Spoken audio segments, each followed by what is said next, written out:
Well, hey everybody, this is Rebekah, and you are listening to Real Resilience with Rebekah, where real people have real conversations about real life.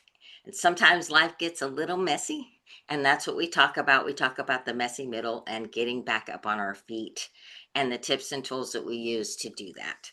Today, I am joined by my fellow resilience traveler, Courtney. Now, Courtney is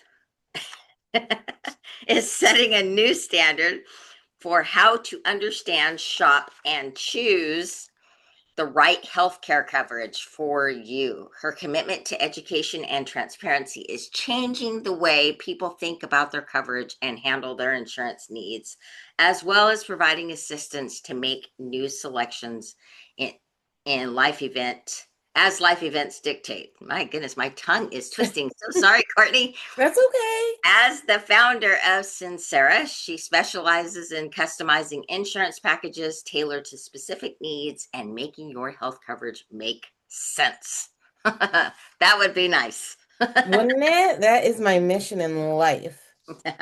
Well, I appreciate you being on today, Courtney, as we talk about resilience and Yes. how we are looking at resilience through our life challenges, experiences, and so forth. So, I 100%. wanted to ask you if you're willing to share a time in your life where you feel like you really had to either lean into your resilience or you had to learn to build some resilience strong and quick. 100%. Sure, I can give you that. I'll just jump right in. It was probably at this stage in my life, the darkest time that I've had. I was in a relationship committed for 18 years.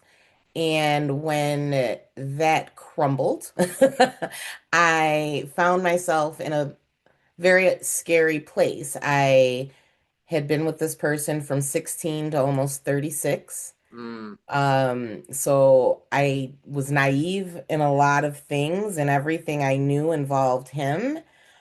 We had our daughter, and I had to get out of a bad relationship and then figure out from that point how I'm going to rebuild this life on my own and raise this child.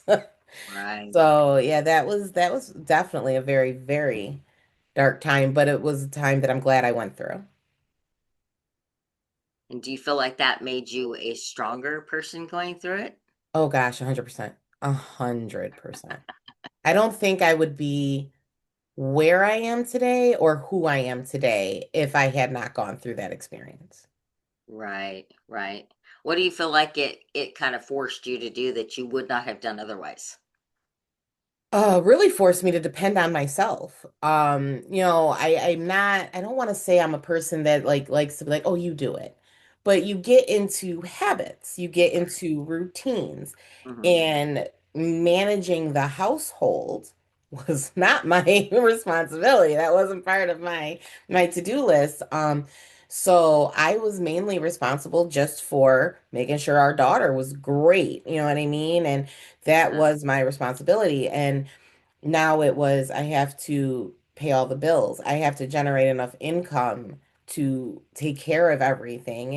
And anyone that's ever been through a separation or a divorce, right, it can get very contentious at the beginning. So, I right. mean, there was a lot of stress on me, but I mean, I learned very quickly how to become more dependent on myself and to just get things done on my own and quick on my feet. I definitely learned to be a lot quicker on my feet with my thinking. Mm, yeah, yeah, yeah. It will bring that out of you for sure. Going through these those challenging seasons to figure out the decision making alone. In a different circumstance, that was one of the things I noticed in my own life. Whereas I Mhm. suddenly had to make split-second decisions, and so just easiest decisions I could possibly make just to get. While you're crumbling inside, Yes, while yes, your like internal world is actually dying.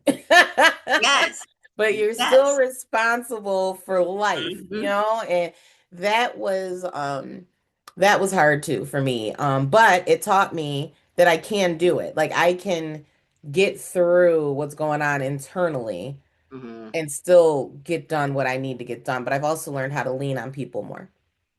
Yeah, yeah, yeah. Definitely, the support system is big, Huge. huge. Yes, bigger than big. Huge. Necessary. I did. Necessary. My village is everything. Yeah, it wasn't huge. It was huge. Exactly. Exactly. It was with a lot of emphasis. So you heard it from Courtney. It's huge. You heard it here first, guys. You heard it here first. So, do that experience. How do you feel like your understanding of resilience changed as you lived through this? You've mentioned some pretty life-changing things. So, how Mhm. do you feel like your resilience in that changed? So I think what I learned about my resilience through that period and afterwards, um, I've survived to this point in my life the worst. And at this stage, after coming out the other side of that, Hmm. nothing really rattles me as much. As You know what I much, mean? I've learned that you got through some scary, I don't want to swear. You got through some scary stuff, right? You got through some scary stuff and very stressful periods, but you got through it. This is nothing. Like you've got it. Calm down, focus, and it will be okay. And that's been my biggest thing. I know I'll get through it. So I love that now. I love that I'm at that stage. yeah, yeah. You do the wisdom that comes through challenges. Yeah, that's the perfect wording. Yeah, Yeah, wisdom, 100%. yeah. So when you feel like, I'm sure even now, even as you think, I'm on the other side of it. I'm doing better. I'm from experience, in my own challenges, I know that there's still going to be days that kind of knock you for a loop. Yeah. So how do you feel like going through that season, learning what you did, strengthened you for the challenges you face now? I think that kind of plays off of a little bit of what I said not too long ago about my village is everything. And I Mm-hmm. mean that wholeheartedly. Um, so during the course of my relationship, I slowly lost me. I Mm, lost my friend circle. Like they were there.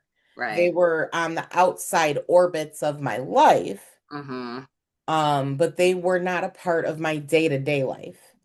And my friend circle in that intimate day-to-day life became more and more his friends' wives, his friends' girlfriends.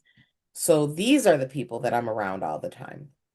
And when the world crumbled and I didn't have like that was part of the problem. It was I had to leave the entire world as far as I was concerned, and um what I learned through that experience was your lifers, the ones that have been there forever, even if there's periods where they're on the outside orbits, they're there for you. And Mm, when you really need them, they're there. And so, one, I learned never to lose myself like that again, right? Never, ever, ever will that happen. Never again will my tribe, my village be on the outskirts of my life. They're in the day to day, every day. right. But now when those dark days happen and I'm not as scared, I know where I'm going. I know who to lean on. I know they've got me. And they're gonna get me through it. Like we're gonna be all right. And I don't, that was the biggest thing. Like the Right. people around you are instrumental in how you go forward. Right. And we'll remind the listeners, they're huge. Huge. Yes, huge.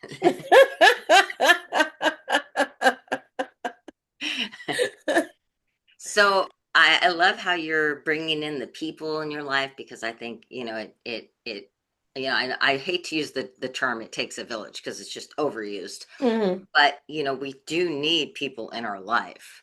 100%. But I want to ask you, what do you think was the thing you learned most about you in that season? I'm a lot tougher than I thought. Mm, I did not give myself enough credit. I didn't give myself nearly enough credit for how much I actually did bring to the table, how much I am able to manage, how much I am able to give grace, how much I am able to communicate and be empathetic. And I'm so much smarter and tougher than I ever gave myself credit for. So I am actually very thankful that I went through what I went through. Because like I said, I don't think I'd be who I am today. I don't think I'd have the confidence I have in myself today. Definitely don't think I would have been an entrepreneur, Mm. um, and had the faith and the courage in myself to go on that journey without all of this having taken place. So I'm very thankful. Besides the obvious of my daughter, very thankful for the entire experience. Yeah, yeah, I like that. I like the strength that came out of what you're mentioning, the strength that came out of you in that season. I have a Thank feeling, you. Courtney, that people don't push you around much anyway, though. Not anymore. And it's so wild to me because in my younger life, that girl who I love dearly, I feel bad for her in my present life, but she got pushed around a lot. She was a people pleaser. Mm. Definitely got manipulated a lot, Ooh. and that just doesn't happen anymore. I've seen the movie one too many times. I've been to the rodeo one too many times. Like I know the ending. I don't need to go through this again, type of thing. So, like, oh, this is a rerun. Bye. I've seen this. I'm good. You know. So yeah, no, I don't get pushed around. I do speak my mind a lot, more now. And I think there's a way to do it without being rude. You don't have to be nasty, but I'm very comfortable speaking my mind and just saying things very matter of factly. And you either like me or you don't, and I'm okay with that. Mm. I'm okay. I think the people pleasing days are over. Yes, yes, they're gone. They're gone. But I'm always respectful, always love and light, you know what I mean? And if you are drawn to me and my energy, great. And if you're not, God bless, have a great life. And we're good. That's really how I operate. So, how do you keep yourself going through that and then also your strength coming to the surface and all that? How do you keep yourself open-hearted and vulnerable to new experiences after you've been hurt? That's an interesting question.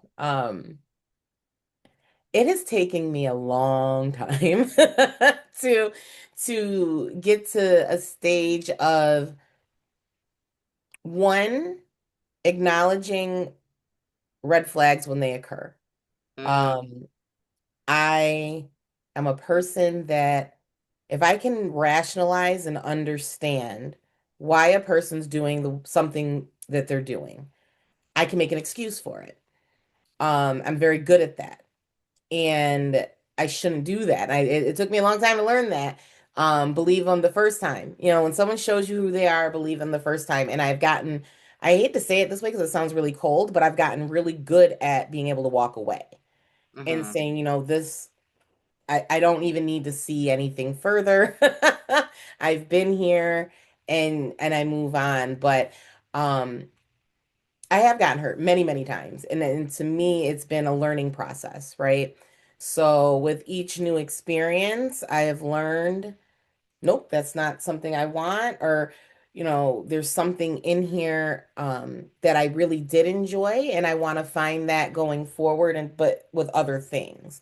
And I Yeah, try to focus more on the lesson I'm meant to receive from the situation. I firmly believe that everything happens for a reason, that you repeat patterns until you learn it. So I have just become very much more aware in the relationship space of my boundaries, acknowledging red flags, and being okay walking away and protecting my peace, for lack of a better word, because that's something else that I feel is overused. But yeah, um, just yeah. protect myself a little bit more and, maybe move a little slower, even though that.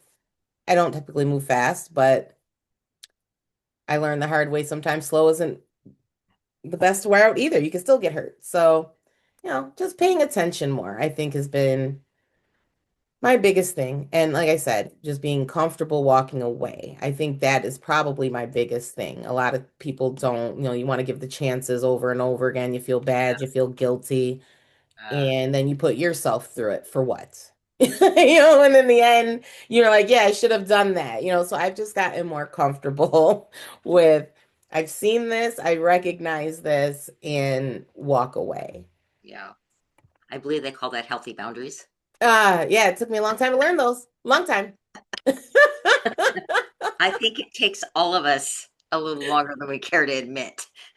Yeah, that's one thing about me. As you get to know me, I am one of those people where it's almost like I have to create a filter because it's like it just comes out. Like I'm very honest and like here it is. Like that, yep. So it's almost no shame. Like I'm like, yeah, no, it took me a long time. It took me a very long time, but I'm okay with that.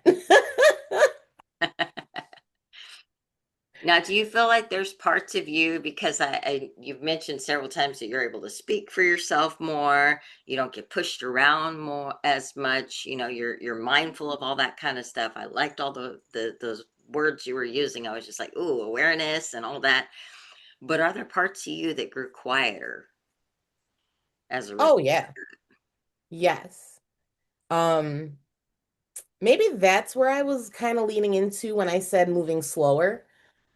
Because I'm kind of a person, once I let you into my orbit, uh, I wear my heart on my sleeve and I'm an open book. Mhm.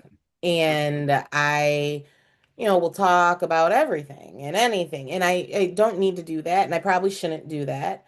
Um, so I've learned to slow down in that regard. And, everybody doesn't need to get full access to me right away, you know? Mhm. So I've kind of learned to hold that back a bit more and be slower in how fast I open up to somebody else. Mhm. So yeah, there's definitely times where I'm quieter. I've learned everything doesn't need a response. Mhm. So Oh, that's huge. There's another huge moment from huge Courtney. moment. Yeah, everything doesn't need a response. So I'm definitely when I do say something, I want it to have an impact. I want people to know, like, if I'm speaking up and I'm saying something, like, to stop and take notice. Because if you say something about everything, no one's gonna listen to you anymore. You know what I mean? So I pick and choose more what I respond to, what I fight back on. Fight back isn't the right term, but you know what I mean, what I speak up about. Right. Um, Sometimes I just don't need to say anything. I think that's one of the hardest skills you learn is when not to speak. Right, Because a lot of right. times, especially in conversations, you ever catch yourself in those conversations where somebody else is talking and you're already thinking about your response, Yep. and it's a process to go, shut up, stop, stop answering, and listen. Right. Listen to listen, not listen to respond. Yes. And that's a pet peeve of mine. I can't stand when you're in that and someone listens to respond. And I always call it out. I'm like, you're not listening to me. And the reason I know that is because you fired that so fast. You were already thinking about and you focused on the wrong part. You And I missed never the even second finished my half. sentence. Yeah. So yeah, I that's a big pet peeve.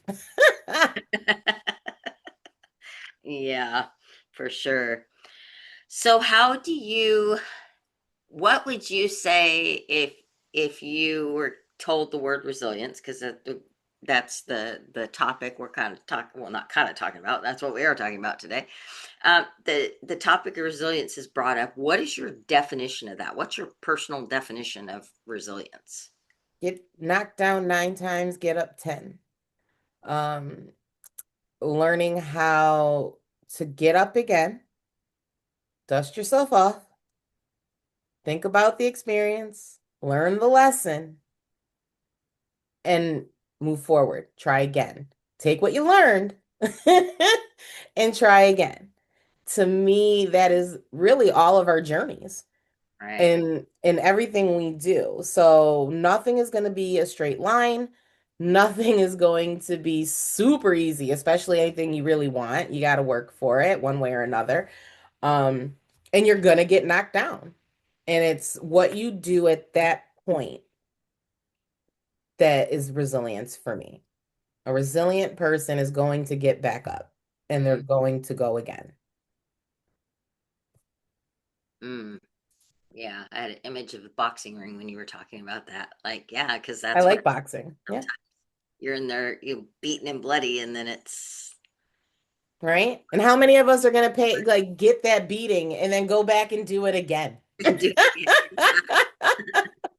You glutton for know, but that's the truth, you know? yeah. And that it's like if it's not this challenge, it will be something else down the line. That's the thing. That's why it's like so important that we build that resilience muscle so that okay, well maybe we stayed down that 10 seconds the first time or 9 Right. seconds right before the bell rang before we got back up. Well, maybe next time we'll only be down 2. Right.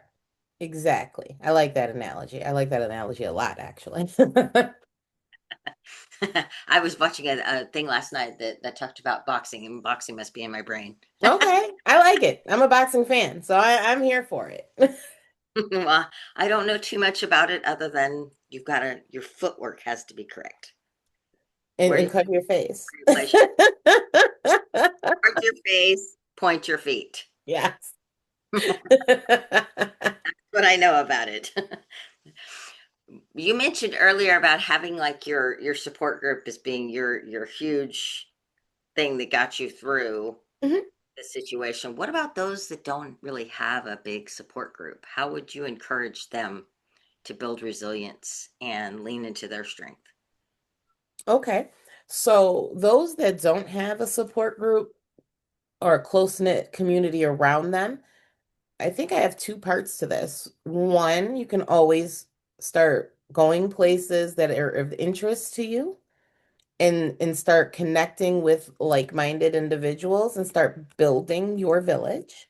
Mm, Never too late to start building your community and your village, and you can rebuild that community and that village anytime you want to. mm, It's what fits you. So that would be my first thing to start building your village, piece by piece, person by person, right? And my second piece of advice while you're going through that building process, because it's not going to be something quick, right?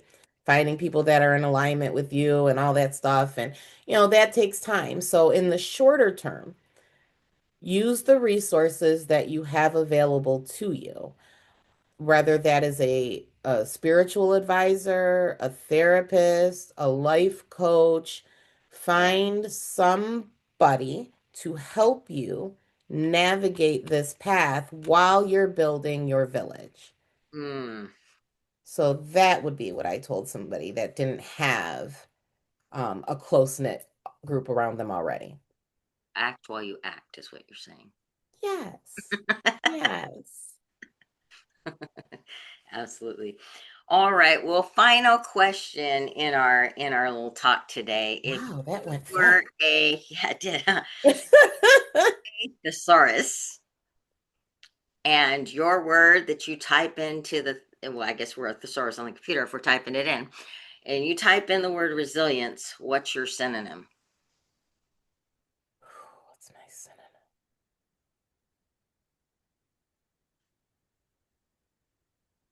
That's a good question. Oh, so something with resilient. This is gonna sound so crazy to me, but this is probably from my generation. But what keeps popping into my brain is bounce back. And I keep hearing my bounce back game is strong. Like, so for me, that would be my synonym. Like bounce back is right next to resilience for me. Nice. Nice. I like it. Thank you. The best part about that is it doesn't matter how silly it sounds, it's personal to you. Thank you. I love that you said that. Thank you. Because I did. I felt very silly. In my head, I was like, that's what I'm hearing, and that's what's coming out. And none of them are wrong. right answers. They're beautiful answers because they're the personal thing that comes to the heart and mind of the person I'm talking to. So I love it because then it just gives me more words too. Because I'm like, oh yeah, I'm happy to give you any words you would like to use anytime, Rebecca. Ask me anytime and I will give you some new words. I'm pretty good at creating them. I'm great at creating new words. there you go. There's an app out there. I'm not an app, but a meme out there right now that's putting together all these words. And I think the other one the other day was like over or exhauster, whelmed. Exhausted or something like that, Yeah, right? like overwhelmed, exhausted, and overstimulated. And I was just, Yes. I love those. I've seen those recently too. So yeah, I love word use like that. So we can make up words together anytime. hey, they can do it. We can do it, right? Absolutely. Well, Courtney, it was such fun having you on today, and I want to thank you so much for being my guest on here today. I know that anyone who takes the time to listen to what you had to say will get something of great value out of it. There's Thank you. no I doubt hope in my so. mind. I love hearing the stories from the heart and the lessons that were learned as a result of that. And that's exactly what you shared with the audience today. So I want to tell you thank you so much for being on here today and sharing with us. And Oh, you're welcome. Thank you so much for having me, Rebecca. I had a blast.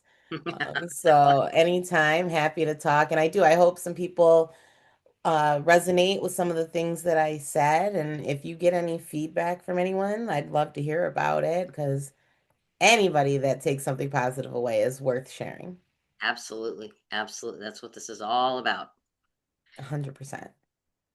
And I want to thank everyone for listening today to Resilience with Rebekah and my guest today, Courtney. And remember, you're not alone in this. We've all had challenging experiences that we've had to go through. And this is the whole point of this is to show you that we have all been there and you're not alone in this. You've got it. And so I encourage you, if you heard something today that spoke to you, please share it with somebody else. Let it encourage somebody else. And I look forward to seeing everyone next time.